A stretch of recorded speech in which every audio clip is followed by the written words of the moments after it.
pessoal, sejam bem-vindos aí a mais um episódio do Start de Ideias. Hoje a gente está no nosso quarto episódio e a gente tem a honra de receber aqui o Richard, um convidado muito especial. Ele tem uma ampla experiência em excelência operacional na indústria alimentícia. Atualmente, o Richard é coordenador de performance industrial, né, onde que a missão dele é impulsionar a eficiência produtiva e garantir a qualidade, né, nas etapas de todo o processo aí. Né, o Richard tem uma vasta e sólida experiência em supervisão de produção com várias empresas de referências aí, um excelente profissional. E durante essa entrevista aí, a gente vai tentar sugar aí do Richard esse conhecimento nato que ele tem aí nesses longos anos de trajetória na sua carreira aí. Uma boa noite aqui para todos aí. Meu nome é Denilson, estou aqui com o Clilson, nosso cofundador aqui. Boa noite, Richard, seja bem-vindo. Para começar, Richard, eu queria que você apresentasse, né? Quem que é o Richard? De onde que o Richard saiu? Boa noite, pessoal. Boa noite, Cris. Boa noite, Denilson. Agradeço aí a oportunidade de estar contando aí um pouco da história. Cara, falar da minha história, assim, profissional é até estranho, ao mesmo tempo longo, né? Porque tenho 15 anos de indústria aí. Mas foi quando eu comecei realmente a contar a minha trajetória profissional, né? Antes disso, eu já tive N oportunidades aí. Comecei a trabalhar com 14 anos, então já trabalhei de tudo que você pode imaginar. Já fui comerciante, já lidei de garçom, já fui entregador de pizza, já fui, enfim, N coisas que a gente faz realmente no início da carreira até a gente saber o que a gente realmente gosta, né? Isso. Em meados de 2009 aí foi quando eu entrei na indústria pela primeira vez e foi quando eu realmente descobri o que eu queria para minha vida. Então eu sou natural de São Paulo, sou paulista da capital mesmo, né? Sotaque não me deixa esconder muito isso ainda, por mais que estou quase 20 anos em Minas aí, a gente não consegue perder, né? Então, fiquei muito tempo em São Paulo, eu vim para Minas com 20 e poucos anos, 21 anos mais ou menos, e foi já exatamente nesse meado aí que eu consegui ter o primeiro contato aí com indústria, né, que a primeira realmente foi uma indústria de alimentos e foi onde eu me encantei, pela parte operacional, a parte industrial. Comecei no PCP, eu era na época assistente de PCP, comecei realmente, sim, em cargos mais operacionais, né, eu cuidava do segundo turno no PCP, então eu fazia todo o fechamento aí da produção do T2, e já preparava o início para o T1, né? A gente chamava de tudo no A e tudo no B. Fiquei uma passagem pequena, fiquei por volta mais ou menos de um ano no PCP, mas foi onde começou a realmente abrir os olhos do que é a indústria, né? O que é o início, meio e fim de um processo produtivo, produção em linha, oportunidades, redução de perdas, assim, porque o PCP na época lá ainda tinha uma pegada bem forte aí, essa parte aí de custos, né? Aí eu tive uma pequena oportunidade para passar pela produção, fui líder de produção por um tempo, num setor crítico aí, né? Minha maior experiência não é um segredo para ninguém que vai acompanhar o LinkedIn, é em indústria, em abatedor, em frigorífico de aves. Então, eu fui líder de instalação por um tempo, que é uma parte intermediária aí do processo. Mas eu vi ali que realmente era uma coisa que eu queria estar lá dentro, queria o chão da fábrica, né? Estar ali com o pessoal, acompanhando o processo, né? Eu fiz questão de, nessa oportunidade, eu aprender todas as funções do frigorífico. Então, hoje eu posso dizer, vamos dizer assim, né, não sendo orgulhoso, mas também não sendo extremamente humilde, né, mas eu tenho o meu conhecimento técnico hoje de conhecer toda a cadeia da aves, desde o campo, que seria o início aí do agro, até o final da cadeia de expedição, onde eu também já ocupei uma cadeira de supervisor de expedição. Então, mas essa trilhada toda começou há mais de 10 anos atrás, ali, meados de 2009, 2010. Então, não é nada que você fala assim, chegou onde está hoje, nada. Hoje a gente escuta muito, infelizmente, né, dos meninos que chegam mais novo, não, mas eu quero ser coordenador, mas eu quero ser coordenador amanhã. Não sabe o tamanho do esforço, tudo que a gente passou para conseguir chegar onde a gente está hoje, né? É resiliência, é paciência, é calma, muitas vezes tem que ser um pouco mais agressivo em relação a resultados, né? Tem que ser um pouco mais assertivo. Então, a gente vê que o dia a dia nosso não é fácil. Né? Sempre contato aí por evisceração. Voltei novamente para ocupar uma cadeira mais administrativa como analista. Eu fui para a parte mais realmente de cronoanálise, né, de tempos e processos do mesmo frigorífico que eu trabalhei. Tive uma pequena passagem pela Vale, que foi um operador, acho que não tem muito a ver com a gente tem de segmento hoje, mas tive uma pequena passagem como operador de processo, aí realmente eu fui para o chão de fábrica, como operador de processo, numa fábrica totalmente diferente, uma grandeza diferente, segmento diferente, porém foi um aprendizado muito grande. Eu digo que toda a minha base de segurança e saúde do trabalho hoje veio da Vale, veio dessa oportunidade que eu tive lá, porque é uma escola. Lá, na época que eu trabalhei, eu não sei como é que está hoje, tem alguns contatos ainda, mas são poucos. a pegada que a gente teve de aprendizado, e crescimento e cultura realmente de segurança que eu tenho hoje para mim como profissional, eu trago muita coisa. Realmente é uma empresa que, na época que eu trabalhei, isso há 10 anos atrás já, foi uma empresa que me trilhou e falou, olha, a segurança é isso, você tem que voltar para casa do mesmo jeito que você veio. E eu coloquei isso muito na minha cabeça e é muito que a gente coloca hoje nas gestões que a gente tem. Né? Eu digo que foi uma escola de cultura, principalmente de segurança.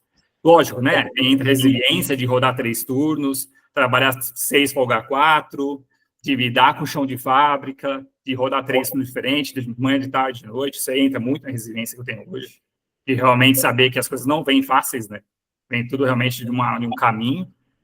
E aí, depois dessa vaga, eu voltei novamente como analista para uma outra empresa, para o frigorífico novamente, mas eu voltei já num cargo um pouco melhor, já voltei como analista de gerência, né, já analista de produção, mas respondendo para a gerência.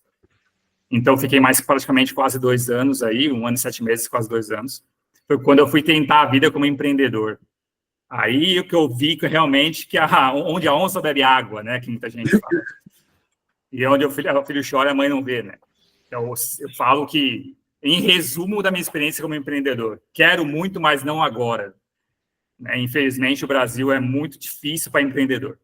O cara ser comerciante hoje, conseguir prosperar, conseguir crescer, olha, eu tenho que tirar meu chapéu mesmo, porque não é fácil. Parte de imposto, de pagamento, de recebimento, de clientela, de Anvisa, qualidade, de segurança, de policiamento, cara, não é fácil ser comerciante no Brasil.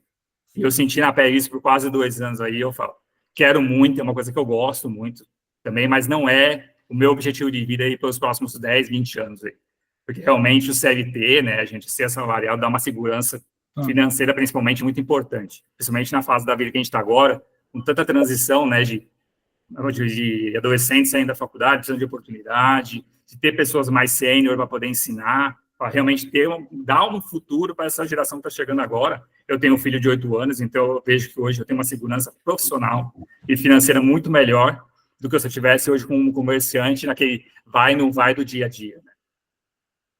A partir disso, eu tive uma pequena passagem por uma fábrica de massas também, aqui em Minas também, mais próximo aí de BH, também como coordenador de produção. Aí foi realmente meu primeiro cargo de gestão mesmo, onde eu tive meu primeiro contato com gestão de pessoas. Né? Eu fiquei praticamente 3 anos lá, foram 2 anos e 7 meses. Comecei com uma equipe pequena, uma equipe de 5, 6 pessoas, que era um trabalho muito específico. Aí teve uma mexida toda lá na gestão, e eu assumi uma equipe de 18 pessoas no terceiro turno, das 22 às 6 da manhã. Ali foi realmente, assim, meu primeiro contato com gestão de pessoas. E foi também uma escola, porque era uma equipe muito concisa, era uma equipe com um turnover extremamente baixo, um absenteísmo extremamente baixo, então eu pude realmente aprender. Eu tive tempo para errar e acertar. E foi a primeira escola ali que eu tive de gestão. Então, a equipe era muito parceira, muito sênior, né? Uns operadores com 20 anos, 25 anos, 18 anos, que poderam me dar a oportunidade de eu realmente aprender e poder também errar. E o cara hoje que é gestor, cara, ele não vai acertar sempre. Ele vai errar muito mais do que ele vai acertar. Só que tem que saber até onde você vai, você tem que ter o limite. Né? Cara, eu até errei até aqui, daqui para frente não posso errar mais. E eu consegui ter mais esse feeling de até onde eu posso ir com essa equipe da Vilma durante quase 3 anos. Eu sou eternamente grato ao gerente que trabalhou comigo lá, somos amigos até hoje, só porque diversas questões aí a gente não teve mais como continuar lá. E foi quando, mais uma vez, eu voltei para o frigorífico, que eu falo que quem é do frigo, um dia vai voltar para o frigo. Né? É até entre aspas, não é uma maldição, né? É até feio de falar, mas eu digo que, né, o frigorífico ele encanta, né? O frigorífico, o abate, a transformação na matéria-prima, as etapas, né, de abate, processamento de carnes hoje é encantador. Quem gosta de processo realmente apaixona. E eu não consegui ficar longe. Então, assim, eu sou uma prova viva disso, né? Tentei e voltei. E eu voltei e eu vou falar, Cris. Ô, Richard, eu sei que a experiência é grande, a gente te acompanha aqui, pelo menos... Tá na metade, tá? A experiência é grande, a gente te acompanha há algum tempo aqui. E sabemos que nesse cargo que você está hoje como coordenador de performance, a dificuldade é muita, né? Hoje você trabalha voltado para indicadores e tal. O desempenho é crucial nessa função hoje. Quais os principais indicadores hoje que você monitora que influencia na sua decisão estratégica, que dá performance, sim, que é toda a performance da indústria hoje? Cara, hoje eu digo assim, né? Eu sempre falo que a companhia que a gente trabalha hoje, ela tem um nível de criticidade, de análise e de resultados totalmente fora do comum do que você vê no segmento, tá? Eu nunca trabalhei numa companhia que tinha um nível de controle tão a fundo igual a gente tem hoje. Se eu quiser saber o carro que foi pesado, com tal massa, em tal hora, de tal dia, eu tenho essa informação. Eu consigo ter o log do sistema que esse carro foi apontado.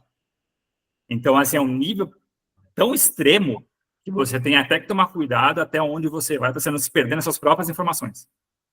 Então, é um trabalho que eu faço isso diariamente, vem muito do meu histórico profissional, na época que eu era analista, né? Tem a gente ter as informações, tratar elas, deixar elas prontas para decisão, porém, o que realmente é útil. Porque quando você tem uma gama tão grande, você tende a ter muita informação que talvez não vai te trazer nada. Vai ser só uma informação. E um dado que vira uma informação que não toma uma decisão, e não é necessário. Eu preciso ter informações que me gerem poder de decisão, que me gerem controle do meu processo, que me gerem potencial para eu poder tomar uma decisão lá na frente que impacte não só no setor, mas também na companhia. Né? Então, o que são o principal hoje nosso aí, né? Eu acho que de qualquer indústria de alimentos, ou qualquer até outros segmentos que eu não conheço tanto, tá? Redução de perdas. A perda de processo hoje, com o custo que nós temos hoje de matéria-prima, nosso custo de mão de obra, nosso custo monetário de imposto que a gente paga, que toda companhia tem que pagar, né? Com as metas arrojadas que nós temos que ter para buscar o que a gente precisa, toda empresa tem que gerar lucro, ninguém aqui está fazendo caridade. Todo mundo trabalha para ter o seu salário. Todo mundo trabalha para gerar lucro. Então, se a empresa não sabe onde ela quer chegar, como é que ela vai gerar lucro? E para ela querer chegar, ela tem que saber o que ela espera, qual que é a meta que ela quer, onde ela quer chegar. Eu sempre falo, né, que o nosso querido o senhor Falcone sempre fala, né, que quem não mexe não gerencia. E quem não gerencia não bate meta. Então, se a gente, que é um livro de cabeceira, de quem trabalhou na outra empresa que eu trabalhei, e eu trago muito hoje no meu dia a dia, modelo mental mesmo. Demora para entrar, mas depois que você consegue virar a chave, cara, e lá você usa na sua vida pessoal. Eu tenho até posso dizer assim, uma mensagem que eu trouxe até de um ex-funcionário meu, um líder de produção, que eu comecei a ensinar metodologia bem do beabá, né? Eu tive a oportunidade de conseguir começar alguma coisa com eles, né? Que é um diagrama que, assim, é de causa e efeito, é bem simples, assim, mas é uma coisa que ajuda muito no mundo operacional. Eu digo que realmente é um modelo mental. Ele falou assim para mim, Richard, você não imagina o quanto que isso me ajuda até na minha vida pessoal. Até quando eu tenho um problema na minha casa, eu consigo pensar, olha, tem um problema, tira o meu sintoma. O que é meu sintoma? Analisa a causa. Tem um padrão de trabalho? Não tem. E vai seguir. É muito gratificante da gente ouvir isso. De que você saber que a metodologia não ajuda só a gente na empresa, mas também nas casas das pessoas. Né? Então, voltando um pouco à sua pergunta, né? Eu acho que redução de perdas é o ponto principal. A gente trabalha muito, principalmente, com esse foco. Por que eu digo isso? Porque todos os outros indicadores acabam que levam para isso. Né? Você acompanhar uma quebra de processo, você acompanhar uma perda de rendimento, você acompanhar um descarte, você acompanhar um retrabalho que pode existir, tudo isso vai te levar ao quê? Ao mesmo número, que seria redução de perda. Tem nomes diferentes, mas no final, na última linha, igual um DRE, né? Eu tenho lá desdobramentos, vocês são de financeiros, vocês vão saber melhor que eu. Você tem desdobramento do DRE lá por tudo, né? Tem o ROL, tem a margem EBITDA, a margem líquida, margem de contribuição, tudo mais. Na última linha lá, é o que vale. Mas para gerar essa última linha, você tem que ter todo um contexto. Na fábrica, a mesma coisa. Para mim ter uma redução de X reais por quilo ali de tal produto, eu tenho que ter um contexto. Eu entrei com uma matéria-prima, eu perdi tanto no primeiro processo, continuei, perdi tanto no cozimento, continuei, perdi tanto no chão, porque realmente acontece. Ninguém importa falar que não acontece, porque acontece. A gente sabe que isso acontece. E isso tem que ser medido, não pode tirar um número assim. Porque quando você fala que o teu negócio não acontece, você fecha o olho. Se você fechar o olho, vai aumentar. Se você negar aquilo, né? Isso é por experiência própria. Eu falo isso do frango, de macarrão, do que for. Se você fechar o olho para a sua perda, ela tende a ser maior. Porque você não quer acreditar que é uma perda, porque você quer mostrar uma falha. Mas a falha não é o que acontece. A falha é você fazer de conta que você não vê. Quando você corrige mais rápido, você tem mais ganho, né, no futuro. Exatamente. O que seria R$100 no final do mês, pode virar R$10. porque você consegue mapear e tratar com ferramentas de metodologia, ouvindo lá o operador, que talvez ele está do lado da máquina todo dia e sabe. Você deve conhecer a história da Colgate, que é clássica, né, que todo mundo fala, a história da caixinha da Colgate. Não é a Colgate, não lembro se era Colgate, o que é. Mas não lembro qual era o fabricante, mas era a caixinha de pasta de dente. Aquela história é clássica. E realmente é isso, eu ouvi o operador. Eu ouvi o cara que está lá do lado da máquina, que é o que vai conhecer mais daquele processo. É você colocar uma metodologia, você chamar o pessoal do apoio, ou o PCP, vem cá. Ou qualidade, vem aqui, estou com tal problema, preciso de ajuda. Ou você mesmo sentar na cadeira e olhar, cara, eu preciso resolver esse problema. E vai, senta e resolve aquilo. Terminar, né? Conseguir começar e terminar uma coisa. Nem sempre é simples. Tem vezes que não, mas tem vezes que é rápido. Tá caindo porque a borda da besteira quebrou. É difícil de arrumar isso? Cara, não é. Mas tem que ir lá e pegar, né? Ter atitude de dono, ser dono do processo, sentir dono daquilo, né? Aquela salsicha que está no chão vai sair do meu salário, e poderia ser um pouco maior. Isso é uma virada de chave muito grande para a indústria, né? E cada vez mais as pessoas estão se profissionalizando, né? Correndo atrás do resultado, correndo atrás do que eles querem, e cada vez mais o chão de fábrica está tendo que ser muito mais informado das coisas. Não é igual a 10, 15 anos atrás, que você fala, cara, você vai ficar aqui cortando isso o dia inteiro. Hoje ele quer saber por que ele faz isso. A informação tem que ir e tem que voltar, né? E ela tem que rodar. Olha, você vai fazer isso por isso e por isso. Igualzinho você falou. Exatamente. Me conta se a minha ideia vai dar certo na sua ideia, você Exatamente. Recebe a dele de volta e você trabalha aquele negócio redondo. Aí é onde que fica Exato. Redondo, né? Senão fica quadrado de um lado. Exato. Uma outra coisa que a gente fala muito, né? A gente começa a lidar com gente, a gente começa a ter os chavão de cabeça, né? Que quem não tem propósito não vê valor. Se o cara que ele está lá na ponta da linha e não vê um propósito em refilar um meio peito, ele não vê propósito em colocar a seladora certinho no pacote aí, se ele não vê que aquilo é importante, se ele não sentir aquele trabalho dele importante, ele nunca vai dar valor para aquilo. Ele nunca vai dar valor para nada. Porque tanto faz. Ele pode ter balança salsicha, amanhã tem bala do prego. Entendeu? Então, assim, tem que ter propósito. Baseado nisso aí, Richard, quais são os desafios que você tem a enfrentar quando você tem uma solução inovadora? Vou implantar tal solução assim. Qual que você acha que hoje é o maior desafio na linha de produção? Você acha que a pessoa realmente não tem com esse propósito? Você acha que é a informação que não chega para ela? Qual que é o maior desafio hoje para colocar uma solução lá no... Cara, sim, depende muito de como está, sabe? Assim, hoje no dia a dia, né? Como é que vem um desafio de processo, um exemplo assim, de amplitude de produção, que é o que mais acontece, né? Vamos aumentar o volume de produção de tal produto. Tem que ter o projeto, tem que desenhar o projeto, tem que ter a aprovação do projeto, tem que ter a liberação do dinheiro, tem que ter a compra do projeto. Então, assim, é um processo muito longo, que eu vejo que é o maior desafio para a linha de produção, para o processo. Entender que aquilo lá tem um fundamento, que eu acho que é muito no que você falou da questão do propósito. Tá? Estamos aumentando a linha porque a demanda de X produto aumentou no mercado. A empresa viu uma oportunidade de crescimento nessa linha. Não, eu preciso deixar de fazer um produto num saquinho selado e vou começar a fazer ele a vácuo. Eu vou começar a fazer ele de uma maneira que agregue mais valor. Por quê? Porque o nosso produto mudou de patamar, que a nossa marca ganhou o mercado, ganhou gôndola, né? Não, eu preciso mudar o que eu acho que é o mais difícil, né? Nem linhas novas, tá? Eu vejo que a nossa resistência maior é realmente mudar o processo, né? O cara está acostumado a fazer aquilo a vida inteira. Você fala assim, não, você não vai mais pesar nessa balança de 5 quilos, você vai pesar na balança de 10. Nossa, eu cheguei assim, um escarcel. Por quê? Porque ele está acostumado a pesar de 5 quilos. Só que ele está pesando de 5 quilos com uma variação de 35, 40 gramas. Se você pesar na balança de 10, vai para 10 gramas de variação. Às vezes você não vai conseguir explicar com um número para a pessoa, porque, infelizmente, a nosso chão de fábrica, né, em muitas partes do Brasil, até São Paulo, do Minas, que seja, o nosso pessoal, às vezes, é muito carente, né? Então, eles precisam realmente entender de uma maneira, não lúdica, porque ninguém é criança, mas de uma maneira fácil de entender. Eu não vou conseguir pegar uma planilha que você vai mostrar, olha, você ganhava, era 25 topetas, agora é 10. Não, tem que mostrar, cara. Em vez de você colocar 2 salsichas agora, você põe uma para fechar peso. Um exemplo, entendeu? Isso aí fica mais fácil, porque agora o teu trabalho vai reduzir, porque essa balança aqui você não vai precisar mexer toda hora, porque ela já vai ter um pé mais firme. Richard, só uma ênfase aí, para quem está escutando a gente, é bom a gente comentar aqui, porque ser coordenador de produção, mas na parte do industrializado. Por isso que você está falando de salsicha. E a gente não deu essa introdução. Não, pode continuar. Não, mas vamos mudar então um pouco. Eu vou começar a dar um pouco de exemplo do outro lado que eu também conheço, que aí ajuda também todo mundo que estiver ouvindo. Mas o que eu tô falando é bem isso daí, cara. Eu acho que a gente, mal difícil não é nem tanto uma linha nova, porque uma linha nova vem com muita expectativa, né? O operador quer ver uma máquina nova chegando na produção, nossa, vai chegar, eu quero operar ela, eu quero mexer nela, eu quero ver como é que é. Você pega o cara assim na unha, assim, cara, você vai operar. É um orgulho muito grande, né? Porque o cara se sente importante, ele se sente diferente, né?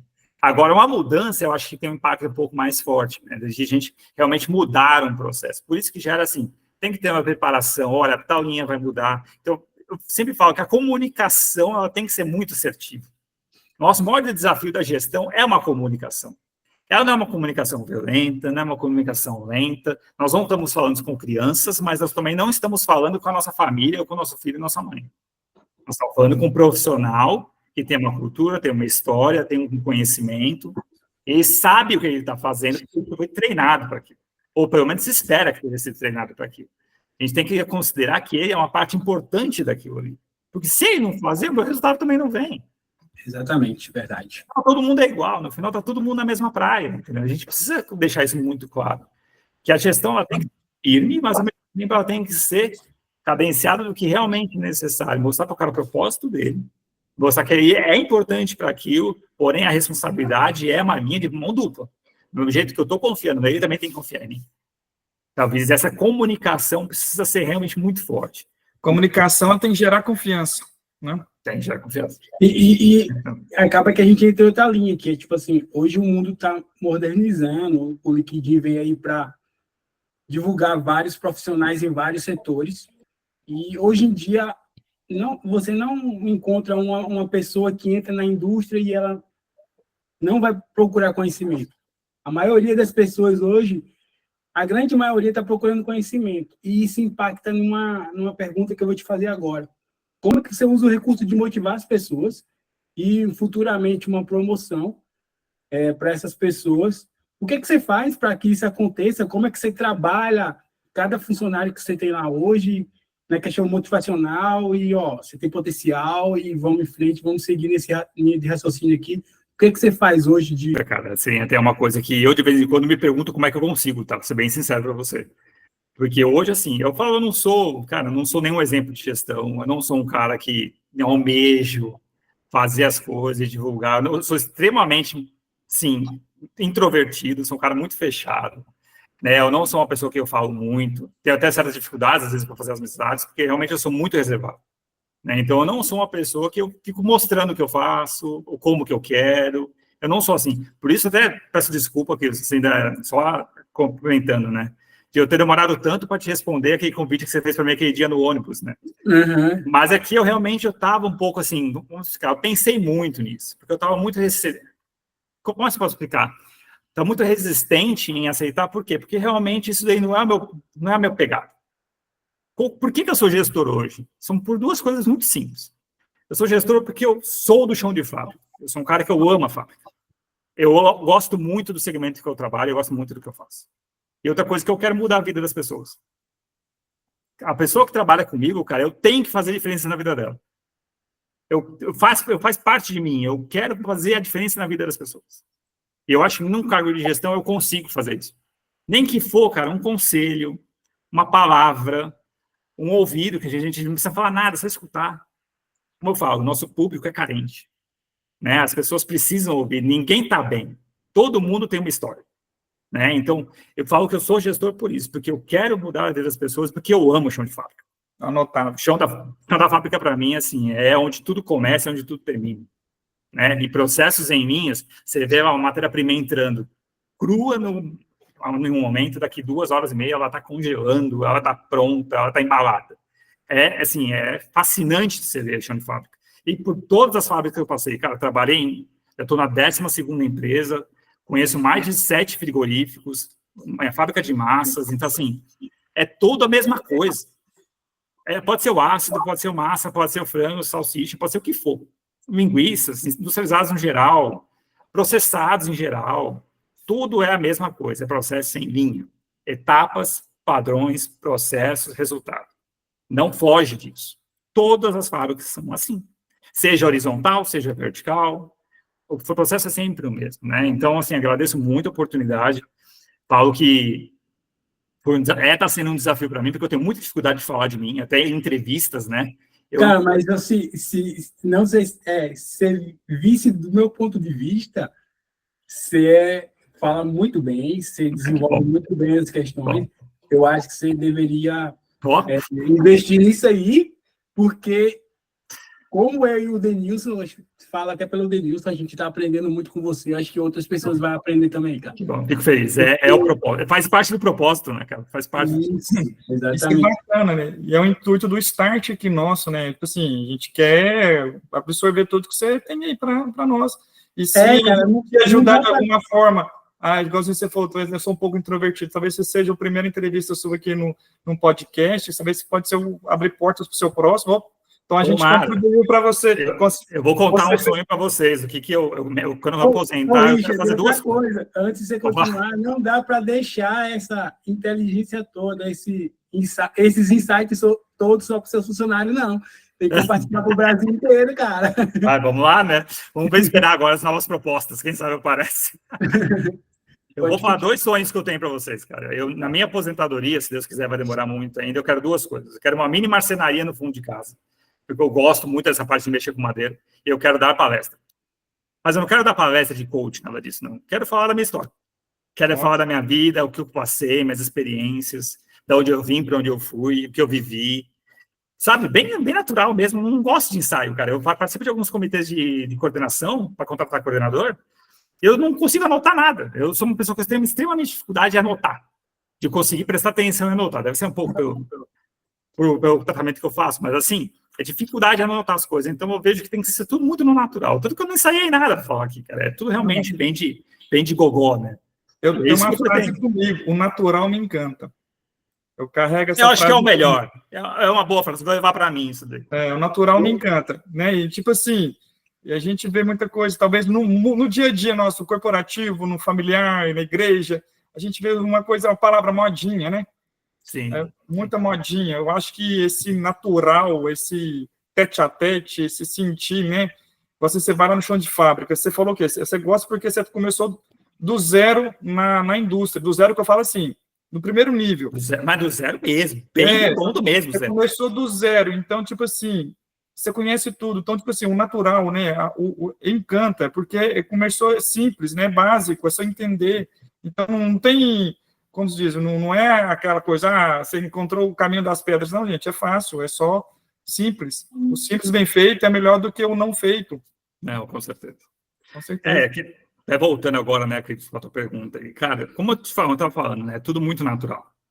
Então, assim, eu não tenho uma receita de bolo para motivação. O que eu faço muito nas minhas equipes, tá? Que provavelmente deve estar dando certo, porque eu já estou acho que, se não me engano, na 4ª, 5ª equipe que eu pego. Eu já tive de 18 funcionários a 205. Então, assim, já cheguei na maioria das vezes, eu tive equipe nos 2 turnos, 3 turnos da companhia já, né? Já fui um supervisor só por todos os turnos. Então, eu falo que é o que eu costumo fazer? Cara, eu gosto de ouvir todo mundo, saber o propósito de cada um, estar ali próximo. Eu sou muito rígido, não vou ser hipócrita. Sou muito rígido, sou muito focado em resultado. Quando eu tenho que chamar, eu chamo mesmo. Só que quando a pessoa precisa, eu estou do lado dela, então não precisar. Né? A gente está passando por um momento bem bacana lá na performance hoje, eu falo muito isso, assim. Onde eu estou, eu procuro sempre alguém que tem um potencial um pouco maior aí, ou que se destaca um pouco mais, para vir para o meu lado, para começar a aprender comigo, para estar preparado para uma futura sucessão, porque ninguém quer ficar parado, cara. Todo mundo quer movimentar. Né? Seja no que gosta, seja no que não gosta, seja um desafio, seja um negócio novo, seja uma cidade nova, uma empresa nova. Todo mundo quer movimento. Ninguém quer ficar parado. Você quer ficar parado porque chega numa zona de conforto. E aquilo lá tá ok. Ok. Mas isso não é para mim. Então, a motivação que eu falo é muito isso, não é nem motivar, é ser uma pessoa realmente assim, é espontâneo, cara, é ser transparente, é você trazer o seu dia a dia. Nós que somos gestores hoje, funcionário que é analista, assistente, todo mundo falha. Todo mundo tem um dia que não está bem. E a gente se esconder atrás de uma armadura, não leva nada. Eu sou o primeiro que eu falo, quando eu chego na empresa que eu não estou bem, cara, não estou bem hoje. Todo mundo já conhece. Aí o negócio fica tão transparente, ó, que com o tempo fica tão espontâneo, quando você chega e fala assim, cara, você não tá bem. Realmente hoje eu não tô legal. Isso começa a ser muito natural. E como é que entra a motivação nisso? Quando a pessoa precisa de você, você tá ali, ó. Você para o que você tá fazendo e entrega. Eu, como coordenador hoje, não sou nada mais, nada menos do que um gerador de demanda. Eu tenho que fazer o quê? Eu tenho que dar as condições para o meu pessoal trabalhar. Eu não sou uma pessoa que vou lá e faço na mão. Eu não sou um cara que faz um gráfico, eu não sou um cara que faz um relatório, eu não sou o cara que vou lá e pesa o carro a carro. Não. Mas eu tenho que dar condição para o meu pessoal fazer. E eu fazendo isso, eu acho que a gente gera um ciclo de confiança, que você falou, né, Denilson, bem mais cedo. Sim. O ciclo de confiança faz ser uma automotivação. Você poder deixar as pessoas tomarem decisão gera uma automotivação. Porque o cara se sente importante. Muitas vezes eu falo, o que você acha? No processo, né? Ele tá ali, ó, eu faço parte disso aqui também. Exatamente. Chega o desafio assim, ô Richard, o que a gente faz? O que você faria? Você faria. Eu faria assim, assim. Ok. Faz, então. Se der errado, a responsabilidade é minha. Primeiro vai ser comigo. Depois a gente vê o que a gente faz. Você vai ter a sua parte, você se justificar e talvez até ser corrigido, mas tenta. Mas se você errar, o que eu tenho que fazer? Ponderar o risco. A gente vai até aqui. Daqui para cima não dá. Talvez a tua ideia possa ir até aqui. Daqui para cima a gente vai ter que esperar um pouco. Ou não, a tua ideia não é isso. Pega o que você pegou, o que você tem aqui e junta com o que eu estou te falando agora e vamos tentar. Ouvir a pessoa. Porque o que eu vejo, a maior frustração hoje no mundo operacional, que eu vejo muito, é o quê? Do cara simplesmente assim, eu empurro o carrinho todo dia. Por quê? Não sei. Porque eu empurro o carrinho todo dia. Porque eu não tenho a conversa. Você não vai conseguir conversar com 200 funcionários, cara. Não existe isso. É hipotético, não existe isso. É utopia. Mas pelo menos olhar para o cara e falar assim, bom dia. Muda muita coisa. Eu não sou, se quem me conhece, vocês vão falar, se você conversar com as pessoas que me conhecem, vocês vão falar que eu chego com cara fechada, que eu não sou um cara que sorriu para todo mundo, mas é da minha cultura profissional. Eu venho de uma cultura um pouco mais fechada. A antiga empresa que eu trabalhei me moldou como profissional. E eu não consigo mais perder isso.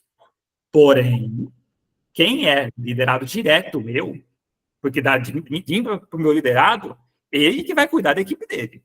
Eu vou ajudar ele a cuidar. Meu liderado vai tratar com os funcionários dele. Eu não vou tratar com o funcionário dele. Eu não recebo ninguém se o líder dele não estiver junto. Eu não falo com ninguém se o líder não estiver do meu lado junto. Isso gera confiança, né? Gera confiabilidade na tentativa, no resultado. E isso mostra o quê para o nosso funcionário, que nem sempre está com boas intenções. Ou, geral, às vezes está com ótimas intenções. Poxa, eu vou ter que tomar cuidado com o que eu falo. Porque o cara não está sozinho. A maior frustração para o funcionário, que hoje não é gestor, cara, é ver o superior dele, o gestor dele, divergir dele na opinião na frente dos outros. Isso tira o poder de decisão da pessoa. Se eu tirar isso do meu funcionário, como que ele vai tomar a decisão daqui para frente se não estiver na empresa? Como que eu vou fazer tudo que 9 líderes fazem, mais um analista faz? Como que eu vou fazer coisas de 6 analistas sozinho? Faz. Eu não vou fazer sozinho.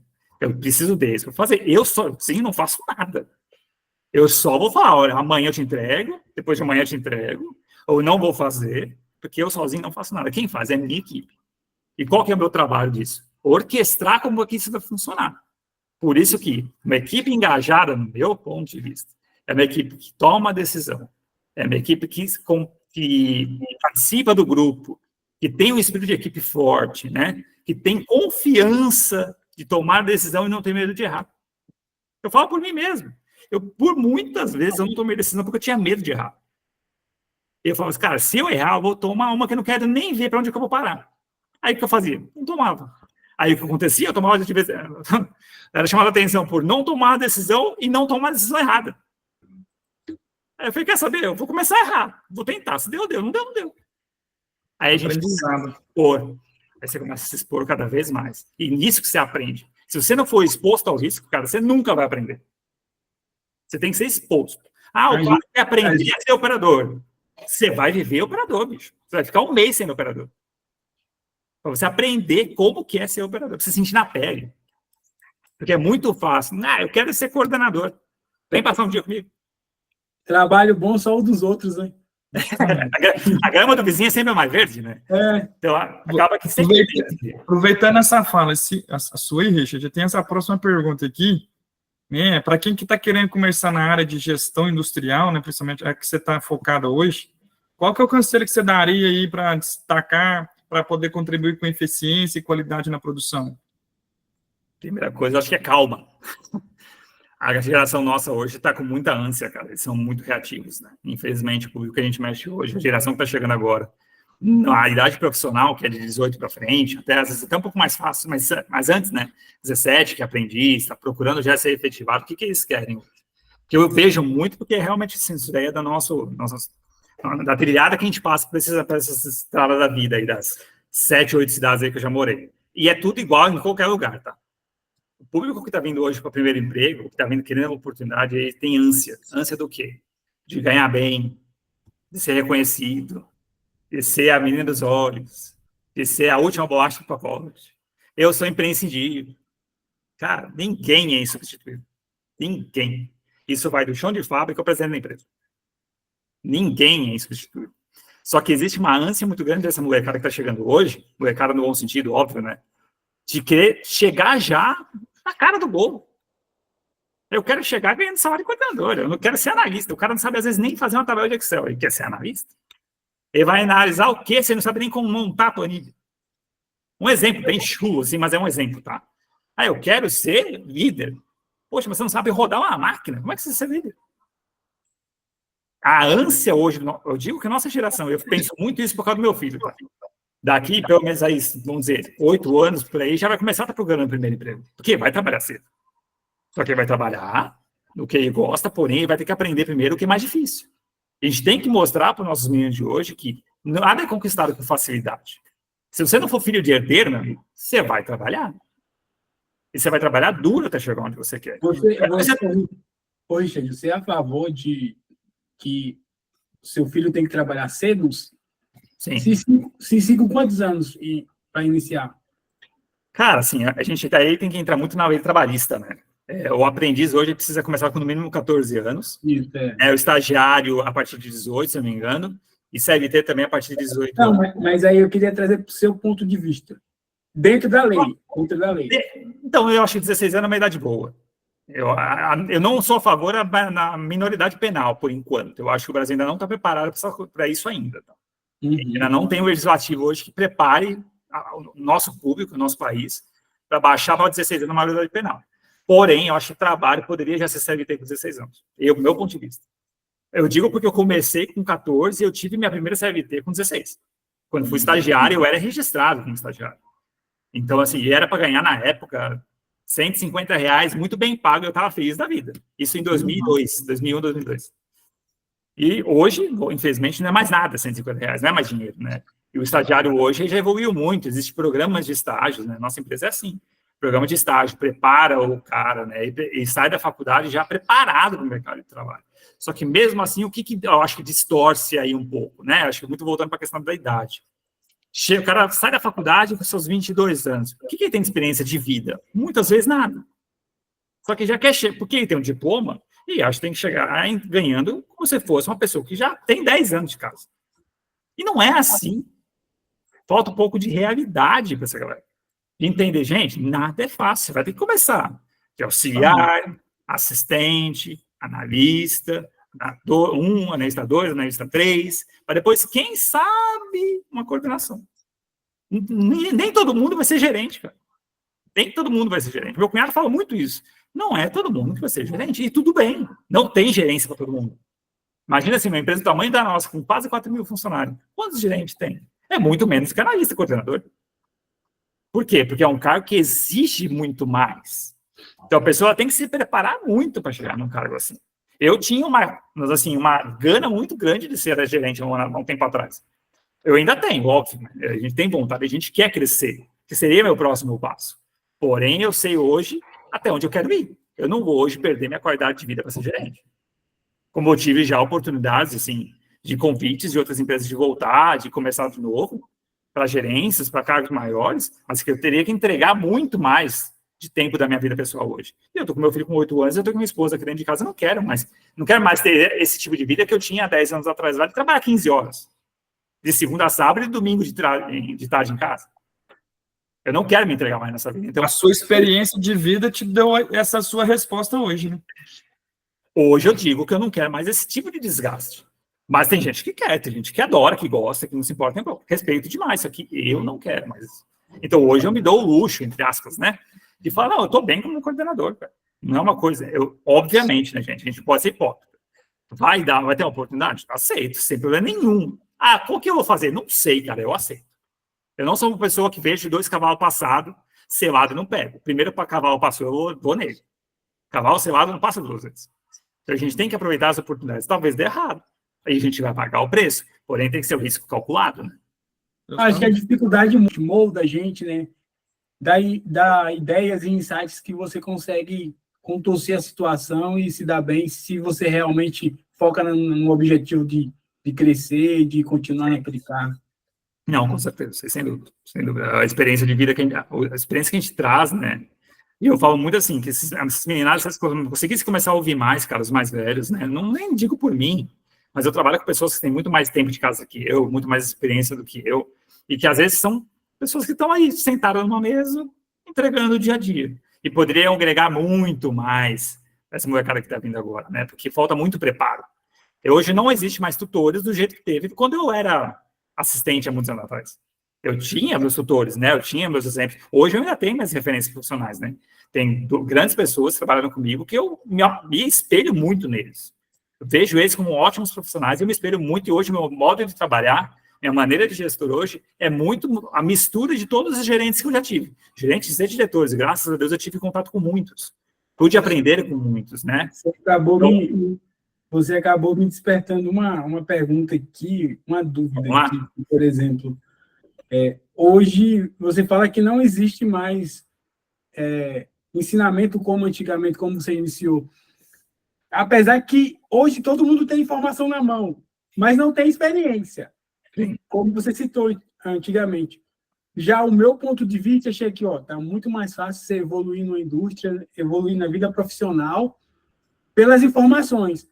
Aí, acabei de lembrar de uma coisa também, que não dá para se saciar só com informações. Exemplo, não tem como ir no restaurante e pedir o cardápio e encher a barriga. Você tem que sentir o alimento, saborear o alimento, e é experiência. A gente ficou mais crítico, né? A gente ficou mais crítico nas coisas. Né? É tudo que você falou aí. Depende da experiência, depende dos problemas que você conseguiu resolver, que vai dar seguimento, que vai transformar você em um profissional que merece aquele cargo almejado. Né? Exatamente. Eu sempre falo que para a gente conseguir crescimento, a gente tem que primeiro entregar. Para a gente crescer, a gente tem que sempre entregar um pouco a mais. Se você fizer essa cartilha do beabá o dia a dia, você vai manter seu emprego. Para você conseguir uma coisa a mais, conseguir um ganho financeiro, uma meritocracia, um cargo melhor, ou até o mercado te olhar de uma maneira diferente, você tem que entregar um pouco a mais. Você tem que ser diferente do normal. Eu digo, por exemplo, assim, eu como falei, gente, não sou nenhum exemplo de gestor, pelo contrário, eu aprendo, erro e acerto todos os dias. Hoje eu tive um aprendizado gigante com uma moça que trabalha comigo há 1 ano, recém-promovida também, ela me deu um aprendizado de vida que eu nunca mais vou esquecer na minha vida. E é isso que a gente leva no dia a dia. O nosso cargo dá esse tipo de poder, né? Da gente poder andar pelas pessoas, conversar com as pessoas de uma maneira um pouco mais livre, porque você não tem aquela demanda fechada todo dia, né? Não tem aquela obrigatoriedade todo dia, e você consegue ter isso, porque você aprende, ensina e acompanha o processo. Né? E o aprendizado nosso é diário, assim, a gente tem que todo dia tentar extrair um pouco mais das pessoas, e com isso você aumenta o quê? Sua relação de confiança, e ao mesmo tempo o engajamento da pessoa naquela turma. Né? Eu tive o prazer, assim, de em 10 meses no novo setor que eu estou hoje, eu consegui mudar a vida de 8 pessoas. Né? Seja com transações horizontais, sejam verticais, sejam oportunidades, e pessoas, assim, extremamente simples, humildes, mas que têm um potencial gigante. E isso é muito bom de você ver, né? Você chegar em casa e falar assim, cara, eu mudei a vida de 8 pessoas, é muito gratificante.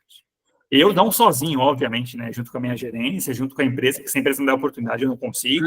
Se minha gerência não me der o ok, eu também não consigo fazer, mas a gente consegue indo atrás. Se eu ficasse na minha, talvez não acontecesse tanto. Talvez ia ser mais os movimentos normais ali. Agora, quando você vai atrás, quando você busca, quando você gera essa confiança com a sua equipe, acaba que tudo acaba vindo para você junto, né? Tudo acaba voltando para você. Eu sempre falo que a energia que você joga para o universo volta. Então, se você joga energia boa, ela vai voltar para você. Agora, infelizmente, nosso ambiente industrial, ele, em alguns momentos, ele é um pouco hostil. Então, a gente tem que saber medir isso muito bem. Mas, no geral, é mais fácil contratar um profissional no LinkedIn ou transformar o profissional do zero até ele chegar ao topo? Cara, a gente não molda as pessoas. Eu tenho por mim que a gente não molda.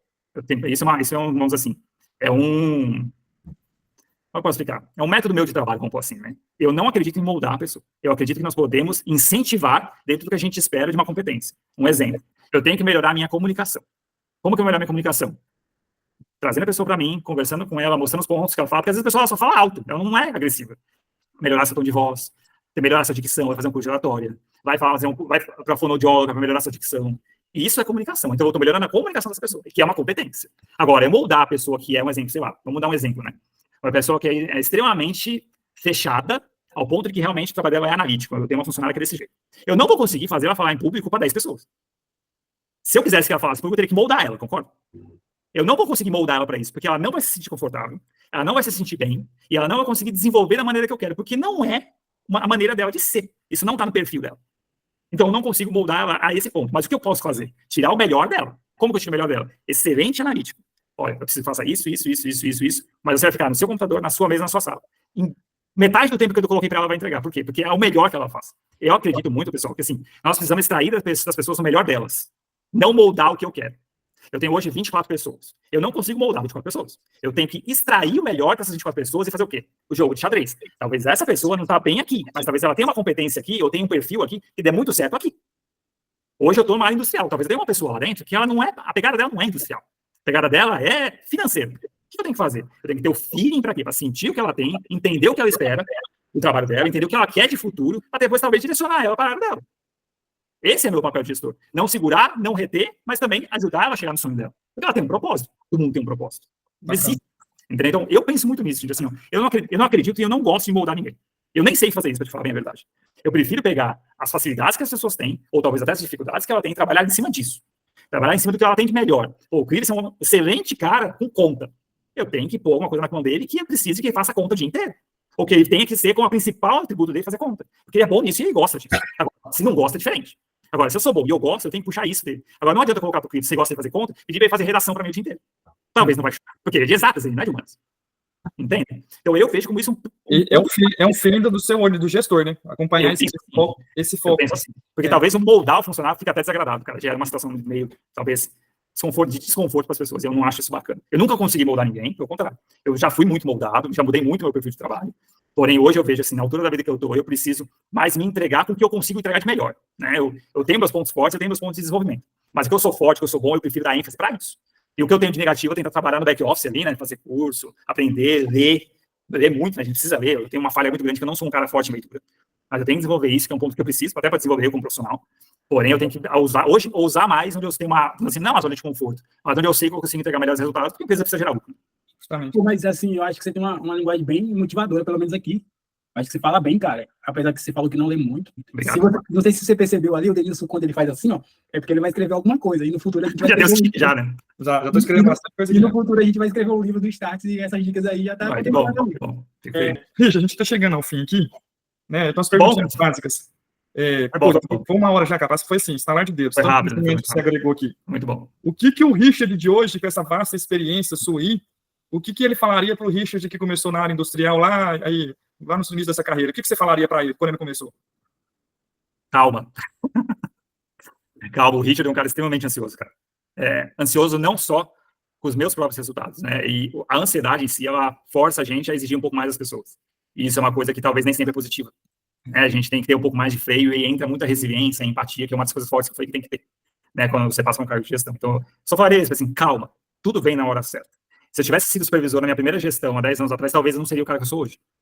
Né? Talvez eu estaria melhor, eu não sei. Só sei que eu precisei do tempo de amadurecimento. Eu precisei das minhas etapas como analista, como staff de gerente, como analista. Eu precisei disso para me amadurecer.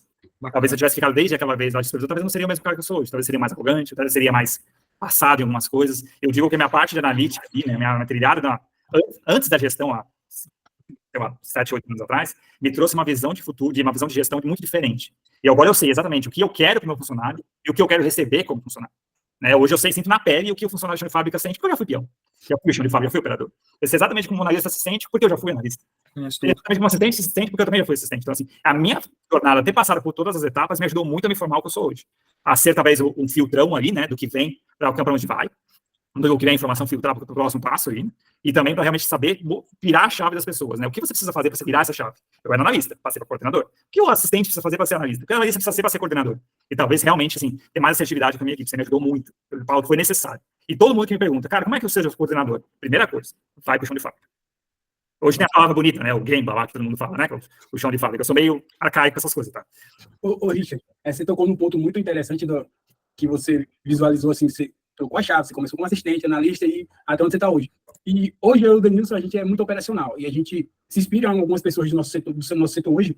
E, cara, quem que o Richard se inspira hoje? Hoje já se inspirou? Quem que moldou o Richard de inspiração para chegar onde o Richard está hoje, cara? Eu venho de uma família que eu não tive pai presente, né? Fui criado pelos meus avós, então, assim, meus avós, que infelizmente nem os dois já faleceram. E a minha mãe, eu cresci junto com ela também, só que como ela trabalhava fora, então eu tinha mais contato com meus avós. Então, um grande exemplo que eu tenho de vida, por mais que foi por pouco tempo, meu avô faleceu, eu tinha 14 anos, é meu avô, porque trabalhou até o último dia de vida, praticamente. Infelizmente, o câncer levou ele, mas ele trabalhou até o último dia, ele era gráfico. Ele era operacional também, ele era de fábrica também. Mas eu é um exemplo de, vamos dizer assim, de profissional homem que eu tenho familiar. Né? Agora, tenho dois grandes exemplos, assim, que eu tenho de gestor, que foram gerentes meus há muitos anos atrás, né? Um é o Figueiredo, ele era coordenador numa época que eu trabalhei com ele, depois ele virou meu gerente nessa fábrica de massas que eu te falei em Contagem.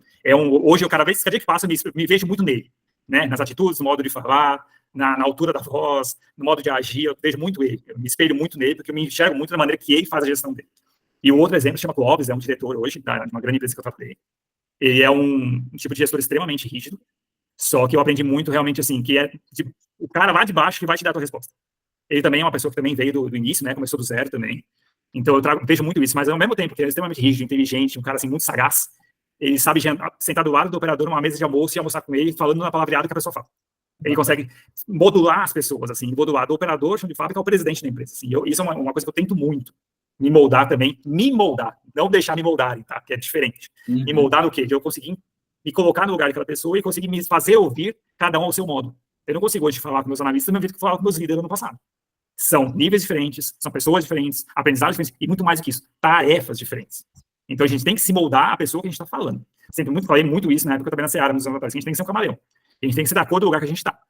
Então, se o lugar pede para a gente ser um pouco mais rígido, a gente tem que ser rígido. Se o lugar pede para a gente ser um pouco mais leve, a gente tem que ser mais leve. Se o lugar pede para a gente ser um pouco mais transparente, a gente tem que ser transparente. A gente tem que se moldar ao lugar que a gente está. A empresa que a gente está, a casa que a gente está, a família que a gente está. Então, a gente tem que ser muito flexível, né? Aí entra muito aquela mesma coisa de novo, né? Simplicidade, resiliência, empatia, né? Humildade, para saber quando você erra. Não tenho medo nenhum de falar quando eu erro. Pelo contrário, eu prefiro falar que eu errei e acertar do que falar que eu estou acertando tudo e errado. O errar não deixa você mais fraco, pelo contrário. O errar te mostra onde você quer chegar e o que você espera daquilo. Eu errei, mas eu tentei. Eu falo muito que eu prefiro ser desligado por ter errado do que por não ter feito. Pecar pelo excesso, não pela falta. Exatamente, porque você está aprendendo. Pelo menos você errou, você vai aprender. Cara, isso aqui não dá. Eu vou mudar. Né? Então, eu acho que muito isso aí que a gente pode levar para o nosso dia de trabalho. A gente, né, tá chegando ao fim. Quem dera se a gente pudesse ficar aqui mais 10, 15 Passou anos. rápido demais. Né? Cara, bacana. Falei que era bom e era simples. Meu conhecimento aqui para o Start de 10, para todo mundo que vier assistir esse vídeo aqui, né, vai ser engrandecedor. A gente vai deixar aqui seu LinkedIn, sua rede social aqui, né, na descrição do vídeo aqui.